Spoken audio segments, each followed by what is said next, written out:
प्यारे बच्चों, अज आप एक्सरसाइज 3.1 का 6 सम सॉल्व करने जा रहे हैं, जिसकी स्टेटमेंट है the marks obtained by a group of students in a science test are।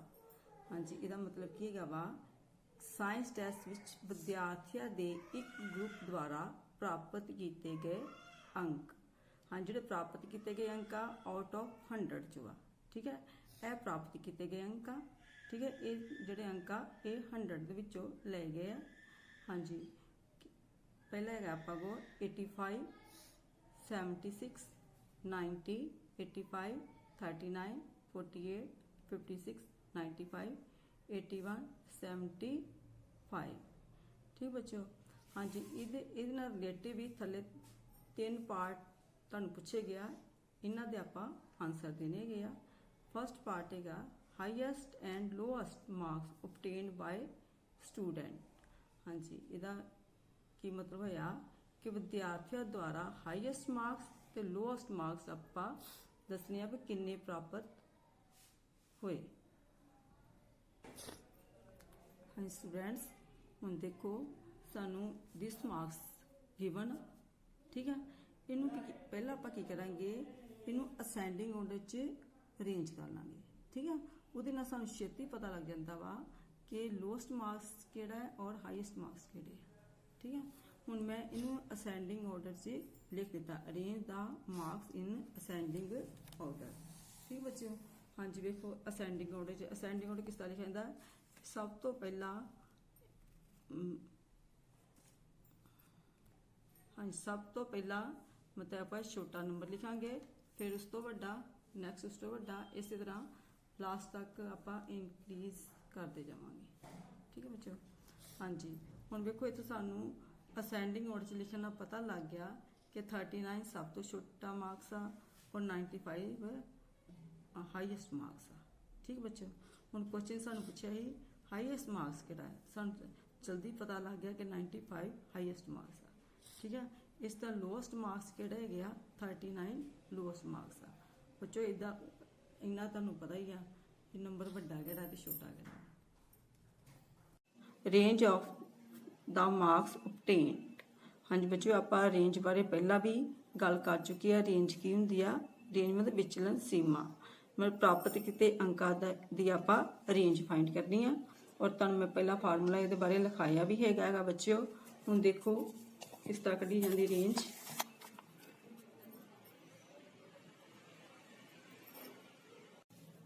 हाँ जी बच्चों, रेंज का फार्मूला है वा highest marks minus lowest marks, ठीक है।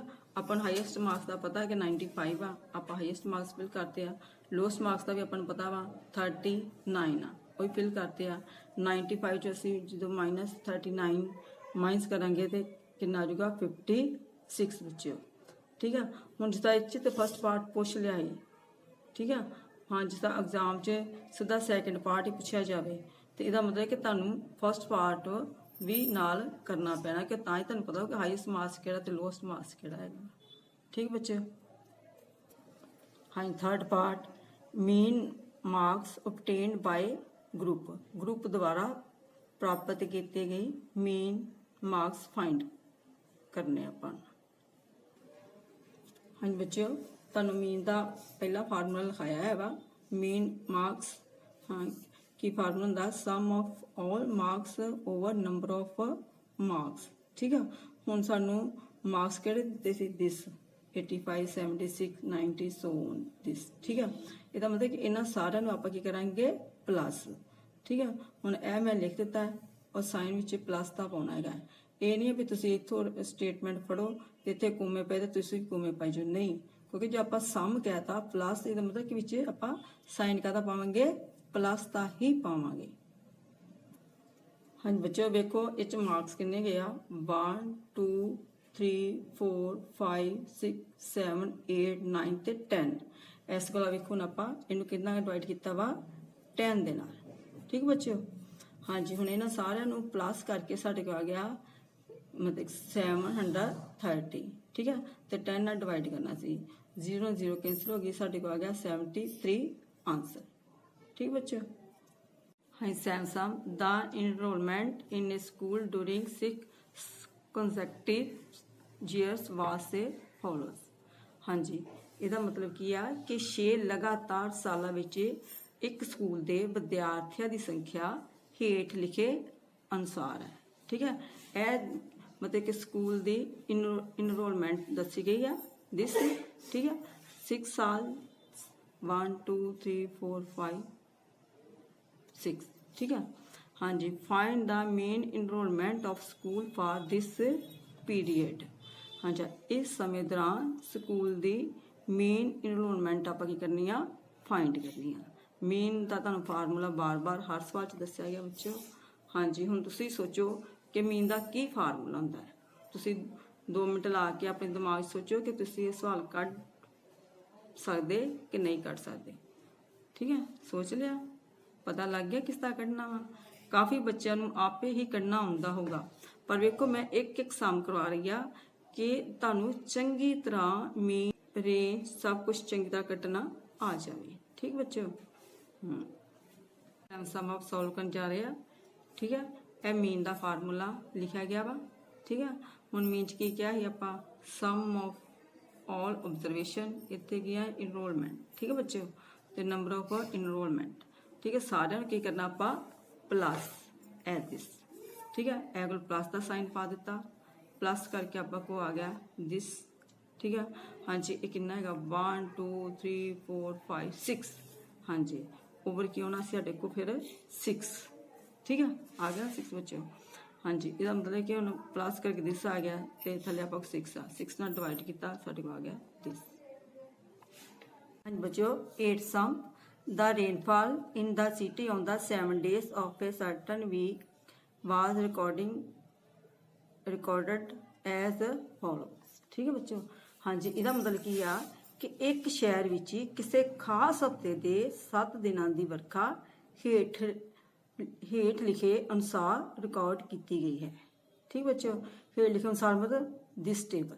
ਠੀਕ ਹੈ, ਹੁਣ ਵੇਖੋ डे लिखा मंडे ट्यूसडे वनडे सो। ठीक है, लिखा ना थले रेनफॉल लिखा, जी रेनफॉल आ वो कि चा मिलीमीटर च गिवन आ।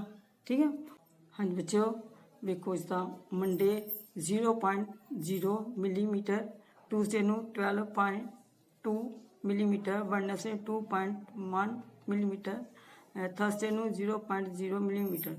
ठीक है, हुण इसका सोन। ठीक है, हुण क्वेश्चन फर्स्ट पूछा गया वा find the range of the rainfall in the above data.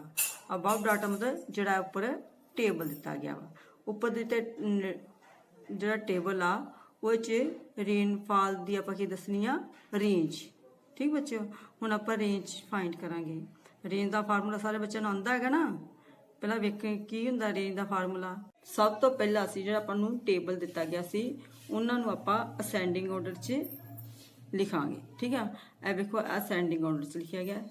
ठीक है, सारे बच्चों पता लग गया ना असेंडिंग ऑर्डर च आ रही है। ठीक है, उस तो बाद तुहानूं फार्मूला लिखाया गया सी रेंज कढ़न दा। ठीक है, highest value minus lowest value, पर इत्थे रेनफॉल की गल कर रहा है, एगो नाल रेनफॉल आपां लिखांगे। ठीक बच्चों, हुण range of rainfall highest rainfall minus lowest rainfall. हुण देखो हाईएस्ट किहड़ी इत्थे दिस आ रही है बच्चों। असेंडिंग ऑर्डर का यो ही फायदा कि अपन छेती पता लगता कि हाईएस्ट केड़ा नंबर आ और लोएस्ट केड़ा नंबर आ। ये हाईएस्ट नंबर दिस आ और लोएस्ट नंबर दिस आ। ठीक है, हाँ जी, ये आप माइनस किया। ठीक है, हम माइनस करके साढ़े कितना आ गया 20.5 आंसर। ठीक बच्चों, हम सैकेंड क्वेश्चन है वा second part find the mean rainfall for the week. हाँ जी, इसका की मतलब आ कि इस हफ्ते की आपां मीन फाइंड करनी है। ठीक है, हुण बच्चों मीन का फार्मूला तुहानूं पता है कि formula sum of all the rainfall over number of the rainfall. ठीक है बच्चों, हाँ जी, हुण सम मतलब कि आपां सारिआं नूं की करना वा ए प्लस करना वा। ठीक है, तो देखो आपां प्लस करन तो बाद थले की लिखना number of rainfall. Number of rainfall कितना 1 2 3 4 5 6 ते 7। हाँ बच्चों, हुण आपां इत्थे की आ इन्हां विच की पाता प्लस का साइन। ठीक है, ਇਹ ਮੈਂ ਬਾਰ-ਬਾਰ ਕਹਿੰਦੀ ਪਲੱਸ ਪਾਉਣਾ ਹੈਗਾ ਵਾ ਤੇ ਤਾਂ ਹੀ ਪਲੱਸ ਕਰਾਂਗੇ, ਇੱਥੇ ਕੋਮੇ ਨਹੀਂ ਪਾ ਦੇਣੇ ਹੈਗੇ। ਠੀਕ ਹੈ, 7 ਟਾਈਮ ਓਵਰ 7 ਲਿਖ ਲਿਆ। ਠੀਕ ਹੈ, ਹਾਂਜੀ ਬੱਚੋ ਇਹਨਾਂ ਸਾਰੇ ਡਾਟਾਸ ਨੂੰ ਪਲੱਸ ਕਰਕੇ ਆ ਗਏ ਸਾਡੇ ਕੋਲ 41.3 ਓਵਰ 7। ਹਾਂਜੀ ਹੁਣ ਆਪਾਂ ਇਹਨੂੰ 7 ਨਾਲ ਕੈਂਸਲ ਕਰਾਂਗੇ, ਸਾਡੇ ਕੋਲ ਆਉਂਦਾ 5.9। ਵੇਖੋ ਇੱਕ ਸਾਈਡ ਤੇ ਮੈਂ ਡਿਵਾਈਡ ਵੀ ਤੁਹਾਨੂੰ ਕਰਕੇ ਦਿਖਾਈ ਆ। ਜੇ ਕੈਂਸਲ ਨਾ ਕਰਨਾ ਆਉਂਦਾ ਹੋਵੇ ਤੇ ਆਪਾਂ ਡਿਵਾਈਡ ਦੇ ਥਰੂ ਵੀ ਕੈਂਸਲ ਕਰ ਸਕਦੇ ਹਾਂ। ਹਾਂਜੀ third part, on how many days was the rainfall less than the mean rainfall। ਹਾਂਜੀ ਇਹਦਾ ਮਤਲਬ ਕੀ ਆ ਕਿ ਮੇਨ ਰੇਨਫਾਲ ਮਤਲਬ ਕਿ ਕਹਿੰਦਾ ਕਿੰਨੇ ਦਿਨ ਜਿਹੜੀ ਆ ਮੀਨ ਰੇਨਫਾਲ ਨਾਲੋਂ ਘੱਟ ਵਰਖਾ ਸੀ। ਹਾਂਜੀ ਹੁਣ ਇੱਥੇ ਆਪਾਂ ਨੂੰ ਪਤਾ ਹੋਣਾ ਚਾਹੀਦਾ ਕਿ ਮੀਨ ਰੇਨਫਾਲ ਕਿੰਨੀ ਆਈ ਸੀ। ਠੀਕ ਬੱਚਿਓ, ਹਾਂਜੀ ਬੱਚਿਓ ਸਾਡੇ ਕੋਲ ਮੀਨ ਰੇਨਫਾਲ ਕਿੰਨੀ ਆਈ 5.9। ਠੀਕ ਆ, ਤੇ ਇਹਦੇ ਨਾਲੋਂ ਘੱਟ ਪੁੱਛਿਆ ਨਾ ਮਤਲਬ ਕਿੰਨੇ ਦਿਨਾਂ ਘੱਟ ਹੋਈ ਆ। ਹੁਣ ਆਪਾਂ ਵੇਖਣਾ ਵਾ 5.9 ਨਾਲੋਂ ਕਿੰਨੇ ਦਿਨ ਘੱਟ ਹੋਈ ਆ। ਵੇਖੋ 0.0 ਇਹ ਵੀ ਘੱਟ ਆ, 2.1 ਵੀ ਘੱਟ ਆ। ਠੀਕ ਹੈ, 0.0 ਫਿਰ ਘੱਟ ਆ, 5.5 ਵੀ ਘੱਟ ਆ। ਹਾਂਜੀ 1.0। ਠੀਕ ਹੈ, ਇਹਦਾ ਮਤਲਬ 1 2 3 4 ਤੇ 5 ਮਤਲਬ 5 ਡੇਜ਼ ਆਏ ਨਾ। 5 ਡੇਜ਼ ਜਿਹੜੀ ਆ ਮੀਨ ਨਾਲੋਂ ਘੱਟ ਵਰਖਾ ਹੋਈ। ਠੀਕ ਹੈ, ਇਹਦਾ ਆਨਸਰ ਆ ਗਿਆ 5 ਡੇਜ਼। ਠੀਕ ਹੈ, ਇਹ ਜਿਹੜੇ ਦੋ ਆ ਇਹ ਜਿਹੜੇ ਆ 20.5 12.2 ਜਿਹੜਾ ਇਹ ਜਿਹੜੇ ਮੀਨ ਨਾਲੋਂ ਜ਼ਿਆਦਾ ਹੀ ਵਰਖਾ ਹੋਈ। ਇਹ ਗਲੋ ਸਾਡੇ ਕੋਲ ਰਹਿ ਗਿਆ 5 ਡੇਜ਼। ਆਨਸਰ ਆ ਗਿਆ 5 ਡੇਜ਼। ਹਾਂਜੀ ਬੱਚੋ 9th question, the heights of the 10 girls were measured in centimeter and the result are the following। ਠੀਕ ਆ, ਇਹਦਾ ਮਤਲਬ ਕੀ ਹੈਗਾ ਵਾ ਕਿ 10 ਲੜਕਿਆਂ ਦੀ ਹਾਈਟ ਜਿਹੜੀ ਆ ਸੈਂਟੀਮੀਟਰ 'ਚ ਮਾਪੀ ਗਈ ਆ ਤੇ ਉਹਦਾ ਰਿਜ਼ਲਟ ਜਿਹੜਾ ਹੇਠ ਲਿਖੇ ਅਨੁਸਾਰ ਆ। ਠੀਕ ਆ, ਹਾਂਜੀ ਮਤਲਬ ਕਿ ਇਹ ਹਾਈਟ ਹੈਗੀ ਆ 135 centimetre, 150 centimetre, 139 centimetre, 128 centimetre, 151 centimetre, 132 centimetre, 146 centimetre, 149 centimetre, 143 centimetre, 141 centimetre. ਠੀਕ ਆ, ਇਹਦਾ ਰਿਲੇਟਿਵ ਥੱਲੇ ਤੁਹਾਡੇ ਕੋਲ 5 ਕੁਐਸਚਨ ਪੁੱਛੇ ਆ। ਠੀਕ ਆ, first question, what is the height of the tallest girls. ਠੀਕ ਆ, ਸਭ ਤੋਂ ਲੰਮੀ ਲੜਕੀ ਦੀ ਆਪਾਂ ਹਾਈਟ ਦੱਸਣੀ ਆ। ਮਤਲਬ ਪੁੱਛਿਆ ਗਿਆ ਸਭ ਤੋਂ ਲੰਮੀ ਲੜਕੀ ਦੀ ਹਾਈਟ ਕੀ ਆ। ਇਹ ਕਰਨ ਵਾਸਤੇ ਤੁਹਾਨੂੰ ਮੈਂ ਅੱਗੇ ਵੀ ਕਿਹਾ ਪਹਿਲਾਂ ਇਹਨੂੰ ਅਸੈਂਡਿੰਗ ਆਰਡਰ 'ਚ ਕਰ ਲਿਆ ਕਰੀਏ, ਫਿਰ ਆਪਾਂ ਨੂੰ ਸਾਰੇ ਕੁਐਸਚਨ ਦੇ ਆਨਸਰ ਬੜੀ ਈਜ਼ੀ ਨਾਲ ਮਿਲ ਜਾਂਦੇ। ਹਾਂਜੀ ਬੱਚਿਓ ਪਹਿਲਾਂ ਆਪਾਂ ਅਸੈਂਡਿੰਗ ਆਰਡਰ 'ਚ ਕਰਾਂਗੇ ਅਰੇਂਜ। ਠੀਕ ਆ, ਅਰੇਂਜ ਦਾ ਡਾਟਾ ਇਨ ਅਸੈਂਡਿੰਗ ਆਰਡਰ। ਠੀਕ ਆ, ਇਹ ਵੇਖੋ ਪਹਿਲਾਂ ਸਭ ਤੋਂ ਛੋਟਾ ਆਪਾਂ ਨੰਬਰ ਲਿਆ 128। ਇਸ ਤਰ੍ਹਾਂ ਆਪਾਂ ਮਤਲਬ ਕਿ ਅਸੈਂਡਿੰਗ ਆਰਡਰ 'ਚ ਲਿਖੀ ਗਏ ਆ। ਠੀਕ ਆ, ਤੇ ਸਭ ਤੋਂ ਵੱਡਾ ਨੰਬਰ ਕੀ ਆ 151। ਠੀਕ ਆ, ਹੁਣ ਪਹਿਲਾ ਕੁਐਸਚਨ ਹੀ ਉਹਨੇ ਸਭ ਤੋਂ ਲੰਮੀ ਲੜਕੀ ਦੀ ਹਾਈਟ ਪੁੱਛੀ ਸੀ ਕੀ ਆ। ਠੀਕ ਆ, ਹਾਈਟ ਆਫ ਦਾ ਟਾਲੈਸਟ ਗਰਲ ਵੇਖੋ ਸਭ ਤੋਂ ਵੱਡਾ ਕਿੰਨਾ 151 ਤੇ ਨਾਲ ਸੈਂਟੀਮੀਟਰ ਵਿੱਚ ਜ਼ਰੂਰ ਲਿਖਣਾ ਹੈ ਕਿਉਂਕਿ ਰਕਮ 'ਚ ਉਹਨੇ ਕਿਹਾ ਤੁਹਾਨੂੰ ਕਿ ਸੈਂਟੀਮੀਟਰ ਚ। ਠੀਕ ਹੈ, ਹਾਂਜੀ second part, what is the height of the shortest girl. ਹਾਂਜੀ ਹਾਂਜੀ ਗਰਲ ਹੁਣ ਸਭ ਤੋਂ ਛੋਟੀ ਲੜਕੀ ਦੀ ਹਾਈਟ ਦੱਸਣੀ ਆ। ਛੋਟੀ ਲੜਕੀ ਦੀ ਹਾਈਟ ਜਿਹੜੀ ਆ ਪਹਿਲੇ ਨੰਬਰ ਵਾਲੀ ਆ ਜਾਣੀ ਕਿਉਂਕਿ ਆਪਾਂ ਅਸੈਂਡਿੰਗ ਆਰਡਰ 'ਚ ਲਿਖਿਆ ਵਾ। ਠੀਕ ਹੈ, height of the shortest girl 128 centimetre. ਠੀਕ ਹੈ, ਅੱਗੇ ਬਾਅਦ ਉਹਨੇ ਥਰਡ ਪਾਰਟ ਪੁੱਛਿਆ what is the range of the data, ਮਤਲਬ ਕਿ ਡਾਟਾ ਦੀ ਆਪਾਂ ਰੇਂਜ ਦੱਸਣੀ ਹੈਗੀ ਆ ਵੀ ਡਾਟਾ ਦੀ ਰੇਂਜ ਕੀ ਹੈ। ਠੀਕ ਹੈ, ਇਹ ਉਹ ਫਾਰਮੂਲਾ ਫਿਰ range of the data tallest height minus shortest height. ਠੀਕ ਆ, ਟਾਲੈਸਟ ਕਿੰਨੇ 151 ਤੇ ਸ਼ੋਰਟੈਸਟ ਹਾਈਟ ਕਿੰਨੀ ਆ 128। ਇਹਨਾਂ ਨੂੰ ਮਾਈਨਸ ਕਰਤਾ ਸਾਡੇ ਕੋਲ ਆ ਗਿਆ 23 ਸੈਂਟੀਮੀਟਰ। ਹਾਂ ਬੱਚਿਓ ਹੁਣ ਆਪਾਂ ਫੋਰਥ ਪਾਰਟ ਕਰਾਂਗੇ ਵਾਟ is the mean height of the girls, ਮਤਲਬ ਲੜਕੀਆਂ ਦੀ ਮੀਨ ਹਾਈਟ ਕੀ ਆ। ਠੀਕ ਆ, ਹੁਣ mean height of the girls sum of the heights over number of the heights. ਠੀਕ ਆ, ਹੁਣ ਸਮ ਆਫ ਹਾਈਟ ਇਹ ਜਿੰਨੇ ਵੀ ਨੰਬਰ ਆ ਇਹਨਾਂ ਨੂੰ ਕਰਨਾ ਵਾ ਪਲੱਸ ਕਰਨਾ ਹੈਗਾ ਵਾ, ਠੀਕ ਆ। ਤੇ ਨੰਬਰ ਕਿੰਨੇ ਹੈਗੇ ਆ 1 2 3 4 5 6 7 8 9 10 ਓਵਰ ਕੀ ਲਾ ਦੇਣਾ ਵਾ 10।